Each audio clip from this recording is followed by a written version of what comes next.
Thank you for joining me this afternoon, for having this conversation during these extraordinary times that we're living through. I wanted to discuss with you your experience of working online with Zoom, how that fits in with your modality of Jungian therapy and with energy modalities, how your clients are experiencing that, your clients that have transitioned to online work, and how you, your colleagues, your clients are managing these terribly uncertain times. Yeah. Well, shall I start with the practical? Yes. And I'm quite fortunate because I moved location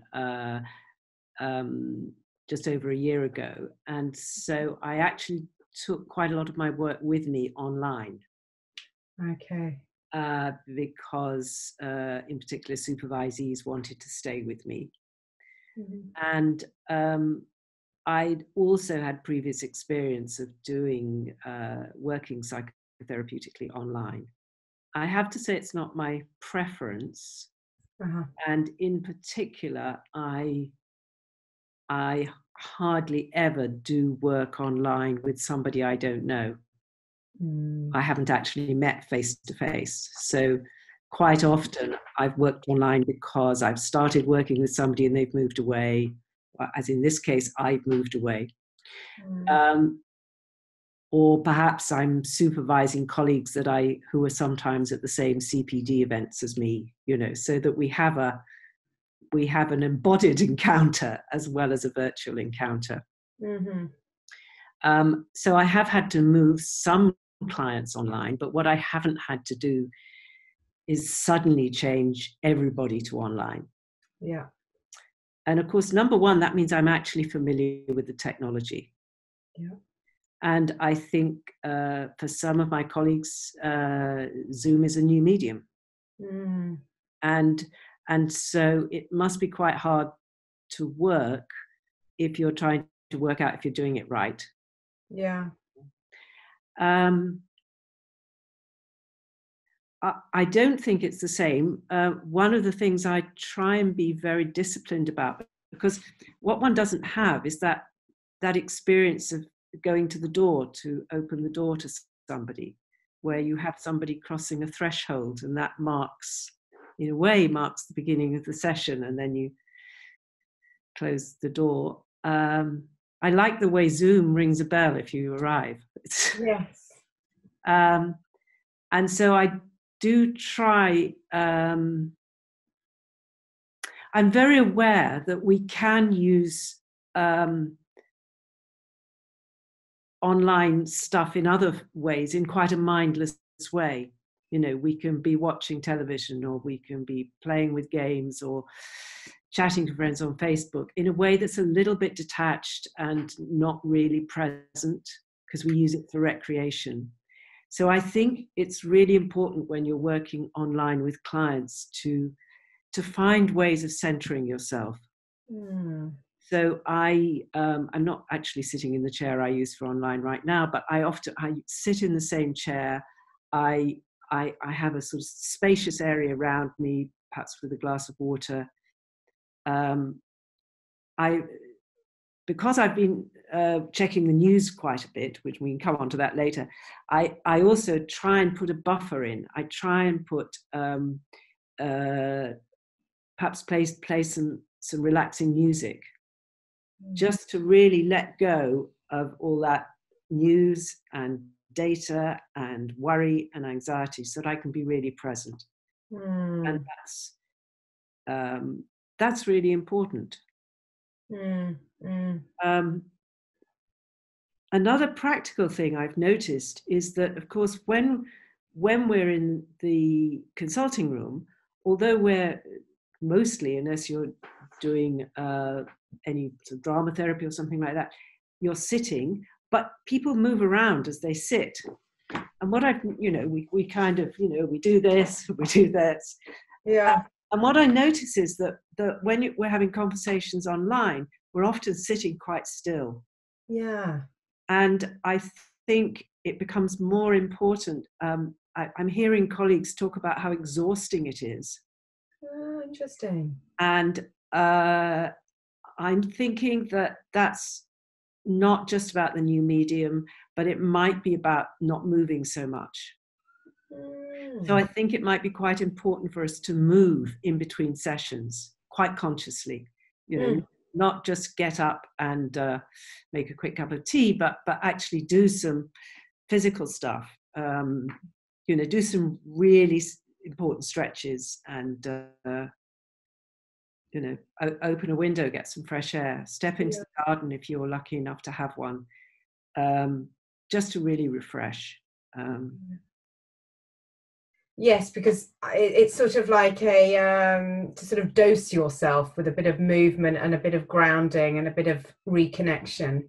Yes. Yeah, because it is quite intense actually, and I realise I'm sitting quite rigidly now as I listen to you, which I wouldn't be if we were. Yeah, if we were having this conversation, we'd be doing this. Yeah. And part of it is trying to stay centered and look so that the person feels that you're looking at them. Yes. So I think it also applies to having meetings online. Yes. As well as consultations. Because in some way the screen maybe makes you feel a bit more constricted psychically, physically, literally, because you're just in this small frame. Yeah, no, I think so. Yeah. The clients that you've taken online now because of this social isolation, how are they finding that transition? I think it's mostly working.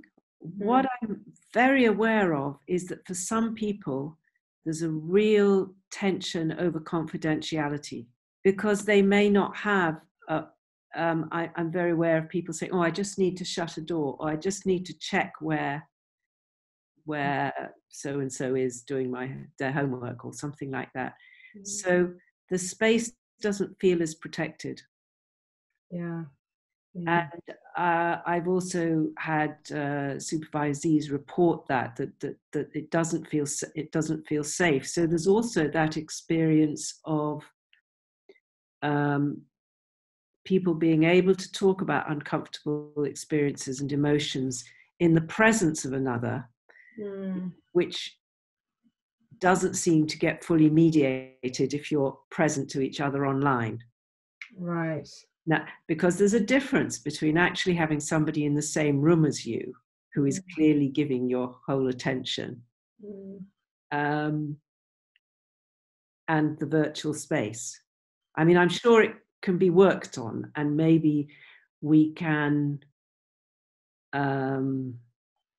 what comes to mind is that maybe we need to be more responsive with our voices, more audible, soothing sounds to help people who are exploring something difficult. Yeah. But it may also be that there may be work that can't be done.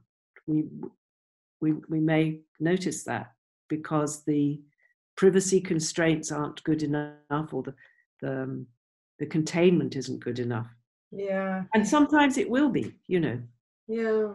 I think, exactly. I think that's probably quite individual to the client and the client's history as well, isn't it? Because I'm reporting what's coming up back to me from supervisees, and some people might actually feel safer in their own territory.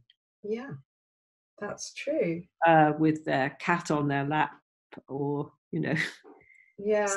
So I think we just have to be open to all sorts of different ways of thinking about the relationship, and where most therapists will be used to doing this, to just take everything that happens in the consulting room as food for thought, as something to be curious about, and help the client be curious about, and here's more stuff. Yeah, a lot more stuff. Yeah, a lot more stuff at a time when both the therapist and the client are likely to be under additional strain of some sort.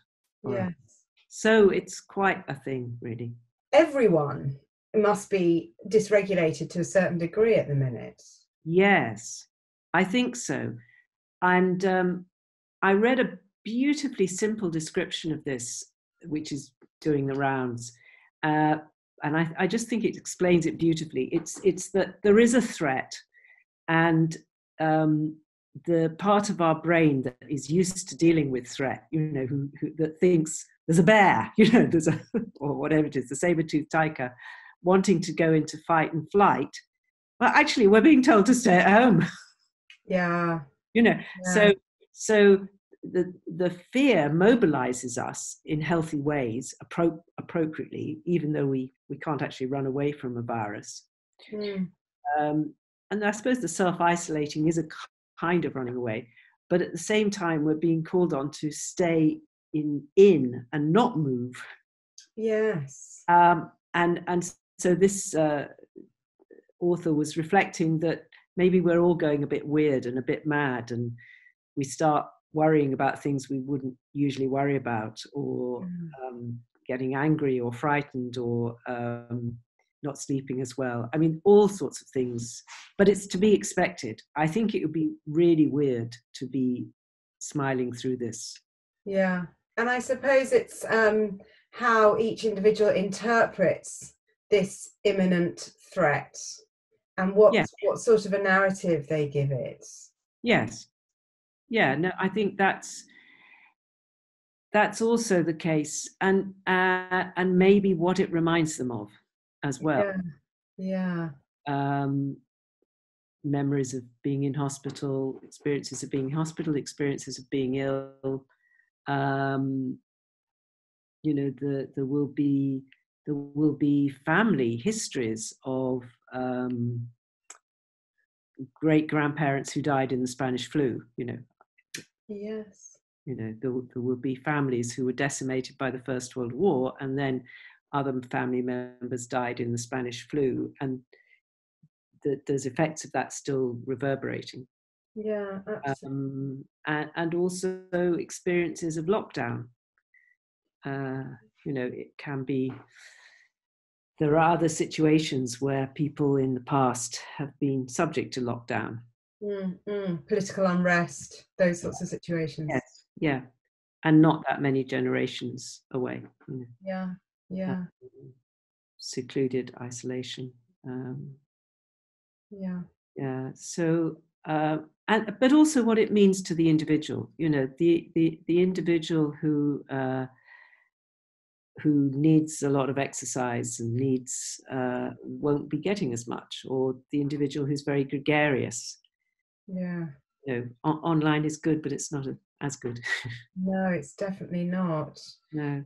Yeah, and then on the other side, those who choose to lead lives where they are quite isolated. They might work from home, and this for them isn't too bad, and then wondering whether that they should be having some different response, Yes. Though there may be people who've got into some kind of balance, so that they are mostly quite solitary because they're introverted, but there are one or two things they do that balance that. Yes. They might belong to a reading group, or go to a pub quiz every week, or they might do something in a very contained way that involves social mixing, and when that's taken away, there's a loss. Yes, absolutely. And that brings me on to loss. I mean, I think that we are in a state of loss, aren't we? And it's hard to make sense of, because we're not quite, well, if you haven't lost anybody at this point, but what have you lost, and what does that chime in with in your past? And but we're not at the mourning phase, so we're all a bit melancholic, probably. I think there's I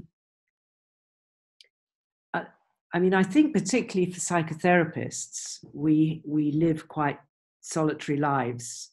I think a simple breathing practice that isn't even connected with mindfulness, where you simply focus on 3 3 or 4 breaths using particular techniques. And some people will have techniques that they know.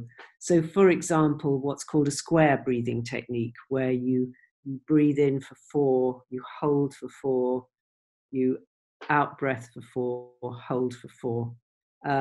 But experimenting with and maybe just doing that 3 times and focusing on it, the holding the breath stimulates the vagus nerve. And then if you know some yoga breathing, just taking those breaths where you extend the exhale. So another really powerful breath is to do 4-7-8 breathing, if you can, which is in for 4, hold for 7, or 5 if you can't manage 7, and then out for 8 very slowly, as if you're, very slowly sighing out. That stimulates the vagus nerve, which then gives a message from the body to the brain that all is well, or things are calmer. There's one, there are a number of energy techniques that some people find helpful. One that's very easily learned is tapping on the side of the hand. So it's called the karate chop. Can I do it with you? Yeah. And some people suggest doing it with fingers, some people just, and you tune into what it is you're feeling. So you go, even though today feels really difficult and I'm scared of what's happening, I completely love and accept myself. And you're stimulating it, so it's like a tapping acupuncture, but you're tapping instead of, and it stimulates the small intestine meridian, which is to do with processing. But I think this particular part of the hand, this meridian, Okay. But also what you're doing is you're using those words where you say a negative and the positive. You're really facing, even though I feel completely crap today because I haven't seen my, I can't see my grandchildren. That's something that, Yeah, it's tough. I completely love and accept myself is then it's almost like saying, but there's a bigger picture. It's saying, in the scheme of things, all is well. And it's almost like balancing the left brain perception of what's going on with a right brain perception that perhaps there's a wider picture. And if you can't say, I completely love and accept myself, you can say, even though I'm missing my grandchildren, I'd like to love and accept myself. Okay, so halfway. Or there's a way, if you come prepared to say the words, it helps. And what people often find when they're doing it is that they'll actually feel their body relax a bit, and their breathing will slow down, which is good, And it's almost like clearing the air. So it's not running away, it's saying, this is how it is. And I encourage people when I teach them that to be completely honest and maybe shout and swear if they need to, even though this is a fucking difficult day. And I hate what's happening. I completely love and accept myself, And it seems to me that that's also about being present with how am I actually feeling today? And then, so these are things that therapists could be doing, quite simple techniques at the beginning of a session to maybe... And actually what occurs to me is that helping the client become present in the session by saying, should we just do some breathing together, deep breath in and out 2 or 3 times, is helping them regulate, and maybe even over the screen getting some physical regulation between them, some attunement. So how would you do that? Well, I think taking a couple of deep breaths together, Have you got your feet on the floor? I've got my feet on the floor. Okay. Feet on the floor, yes. yeah, okay, come on, this is new for us. We haven't done this before. Let's just take a couple of deep breaths. Okay. You might not be able to do that, but with your client, but that could be a way of bringing people into presence. Yeah. And making some sort of a connection if it's felt that the connection isn't quite happening. Yeah. And of course, sometimes the disconnection will be absolutely what's always in the room. Yeah. And that's why the person is coming for help with the disconnection. Yeah. So these are sort of extra efforts that you might make under the current circumstances. If you felt that the disconnection was related to what's happening now rather than something existing. Yes. Yeah. Yeah. So are you noticing, without being specific about any cases that you're working with, any particular responses? How do you connect what's happening with eco-anxiety and... I think one overlap is the uncertainty. And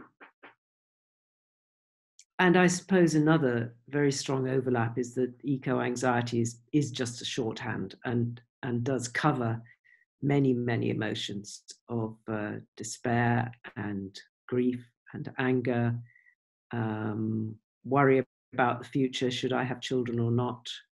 Will there be a job for me when I graduate? What's the point of graduating? That's obviously a young person's worry. Or will there be a future for my grandchildren? Older people are worried about that.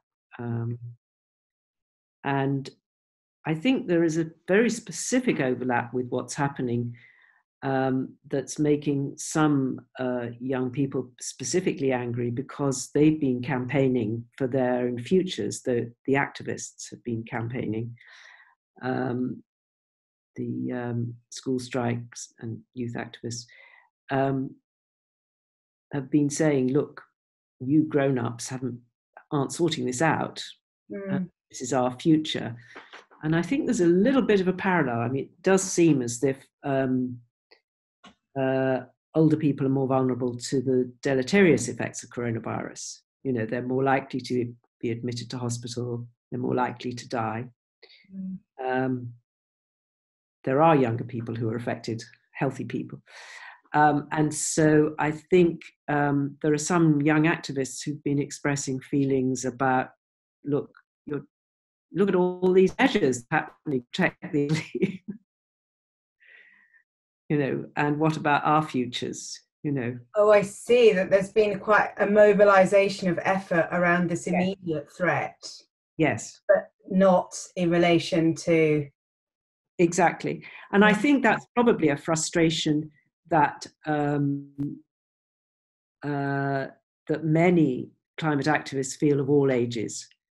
We've been asking for this and we've been told the country can't afford it or whatever. And look, you can find the money when you want. I mean, I'm massively oversimplifying. And then I think there are a lot of people hoping that very sophisticated discussions can take place to use the leverage of these experiences of actually how fast you can build a hospital, or how fast you can mobilize 500,000, 600,000 volunteers to both future crises that are climate change related, but also maybe to those mitigation and adaptation measures that are needed. So perhaps there's some hope in that. Yes. And I want to try and say that very sensitively.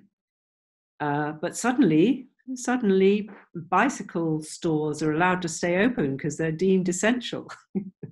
I know. One has to smile, really.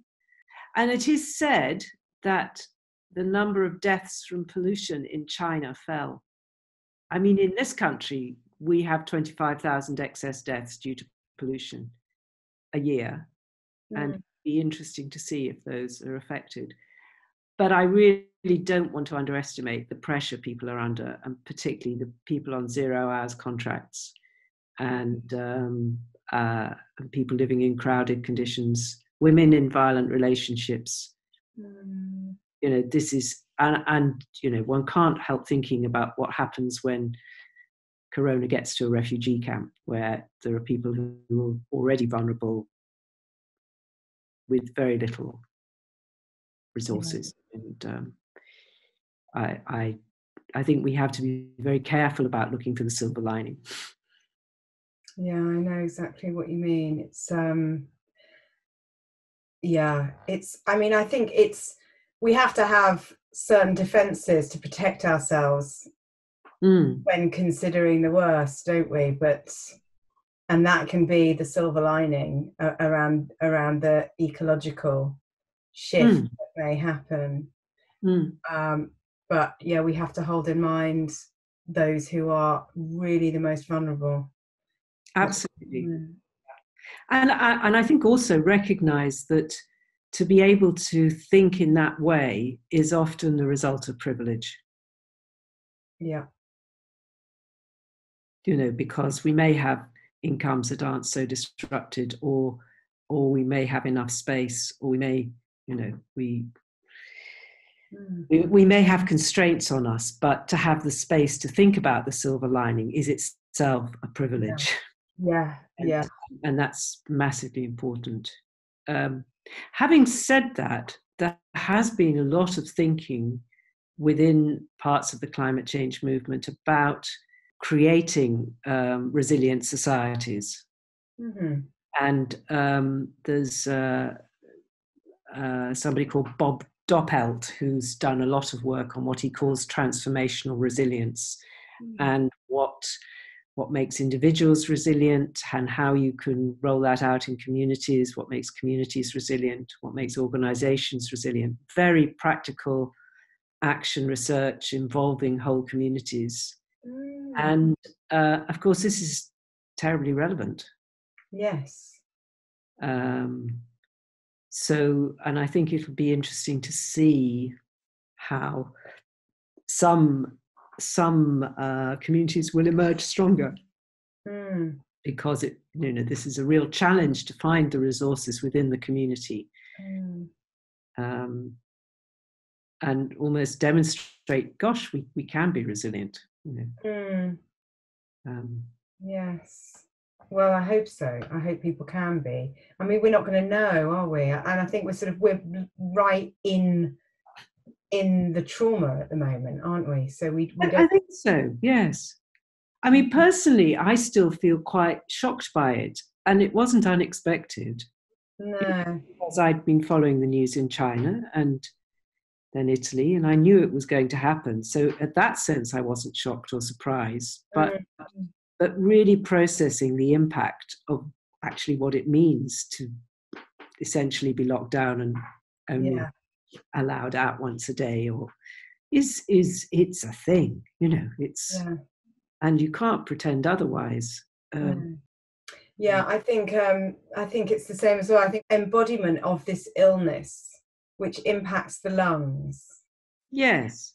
And I wondered if, as an energy worker, what you might think about that, because it's just very interesting to me that this virus hits us where we breathe. Yes. Well, I've no idea whether this makes any sense at all, but of course, in energetic terms, the lungs are where we hold grief. Yes, in Chinese medicine, yes. Yes, and so one or two people have been posting thoughts about whether this is a kind of metaphor. I mean, again, it links with climate change, that we're in a state of collective grief. And